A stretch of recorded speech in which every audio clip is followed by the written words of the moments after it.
Radio Sasa. Radio Sasa. Radio Sasa. Silaladilani. Silaladilani. Radomazlara mava xirvon, kamauru Frankfurt termin yedi Frankfurt sükeden var mı? Wetzlar'da mı? Doktorluğu mandara, doktor Zütfü Selcan. Mava xirva mı? Şer ve selamet. Sütüra ve sarında.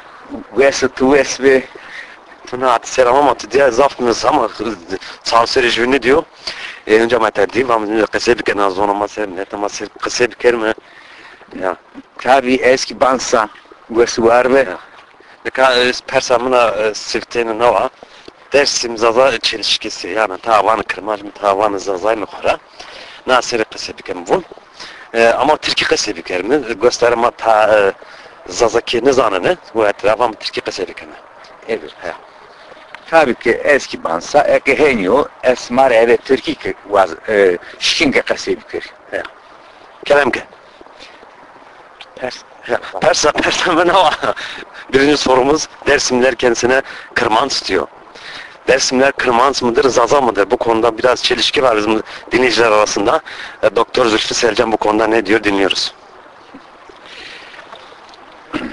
Başka halkların tarihine baktığımızda görüyoruz ki şimdiki durumda belli bir devlet sahibi olan birçok halkların tarihine baktığımızda onları çeşitli adlar altında bahsedildiğini görüyoruz ve karşılaşıyoruz. Misal vereyim. Mesela Almanların tarihi ne bakarsak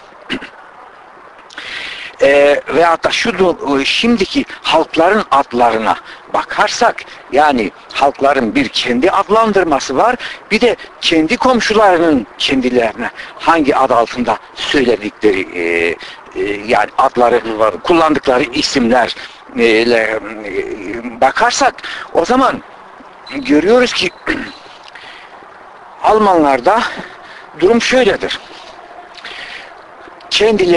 Kendilerine komşuları şöyle diyor. İtalyanlar Almanlara tedesco diyor. Tedesco, evet. Fransızlar ise Almanlara Alman diyor. İslav komşuları yani Polonya, Çekoslovakya, Rusya gibi halklar, Rus halkları Nimyet diyor. İngilizce konuşanlar Almanlara German diyor. Oldu 4 isim.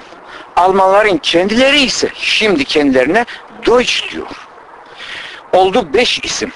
Görüyoruz ki bir halk tarihte bir isimle anılmıyor, birçok isimler yani isimlere sahiptir, evet. Ve komşuları tarafından başka isimlerle kendilerinden bahsediliyor. Şimdi bu Türklerde de böyledir, Araplarda da böyledir, Fransızlarda da böyledir, birçok halklarda bu böyledir. Yani tarih böyle, toplum böyledir. Ulus da, halk da böyledir. Bizim duruma gelince, ya Türklerin durumundan bahsedelim. Evet. Türkler kendilerine hiçbir zaman Türk dememişlerdir. Biz Türk'üz yani yaşlılara sorduğumuz zaman başka isimlerle kendilerini adlandırıyor. Avşar diyor, Türkmen diyor, Yörük diyor, Tahtacı diyor, başka isimlerle kendilerini adlandırıyorlar. Eski Türk yazarlarından okuduğumuz zaman birisine Türk deyince o Türk kelimesi onlara hakaret gibi geliyor. Diyor ki elhamdülillah biz Türk değiliz, biz Müslümanız diyor mesela. Bunu yazan Türk yazarların kendisidir. Avrupalılar Türklere Türk dediği için bu ismi devletlerini kurdukları zaman Türk ismini kabullendiler ve Türk ismini benimseyerek devletini ve halkını bu adla adlandırdılar.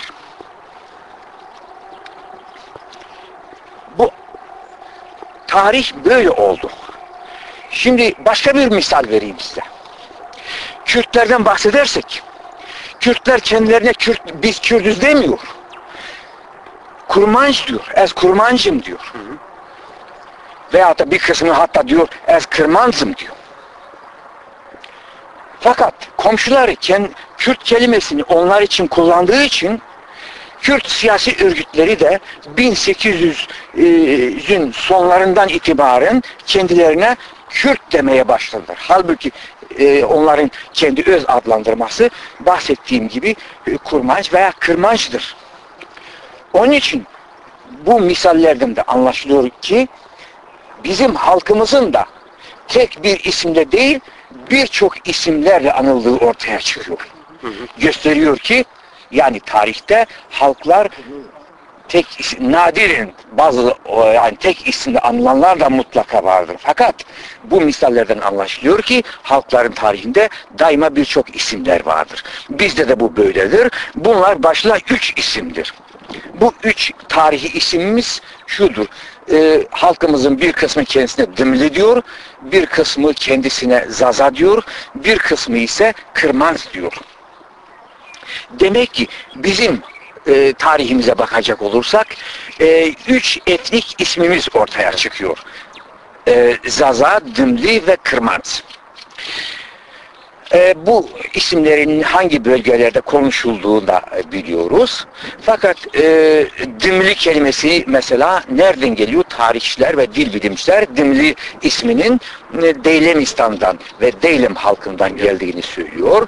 Tarih de bunu misallerle yani doğru olduğunu ortaya koyuyor. Halkımızın özellikle Dersim kesiminde yaşlılarımızın dediğine göre Horasan'dan geldiklerini anlatıyorlar. Horasan'la Deylemistan bitişiktir zaten. Arasında kesin bir sınır yoktur. Bundan da anlaşılıyor ki halkımızın tarihi sözlü aktarmasıyla dil bilimcilerin ve tarihçilerin verdiği bu bilgileri birbirine uyduğu ve doğruluğu ortaya çıkıyor. Fakat durum şöyledir. Şu anda halkımız bir özgürlük mücadelesi içindedir. Şu anda halkımız dili yasak, kültürü yasak, bu içinde bulunduğumuz ülkede de bu yasakların, baskıların kaldırılması üzerine yoğun çalışmalar vardır. Avrupa'ya girme sebebiyle onun için reformlar düşünülmektedir. Fakat siyasi çevreler de bu isimler üzerine ideolojik mücadele yapıyor ve bunu çoğu zaman aleyhimizde kullanıldığını görüyoruz. Evet. Amaçları bizi bölmek, parçalamak ve kendilerine mal etmektir. Bu durum karşısında biz dikkatli olmalıyız. Bu isimleri suistimal ederek halkımızın özgürlük mücadelesini veyahut da onun demokratik mücadelesini vermek isteyen güçleri parçalamak, zayıf düşürmek ve hakkından mahrum etmek için çalışmalar vardır. Onun için bu isimleri kullananların ne derece samimi olup olmadığını iyi düşünmek lazım. Bunlardan çelişkili bir isim çelişkilidir. Kırmaz kelimesi çelişkili bir isimdir. Neden diyorum? Çünkü o da halkımızın bir ismidir. Buna saygılıyız elbette. Fakat bu Kürtler de kendisine Kırmaz dediği için veya kurmaç dediği için arasında pek büyük bir fark yoktur.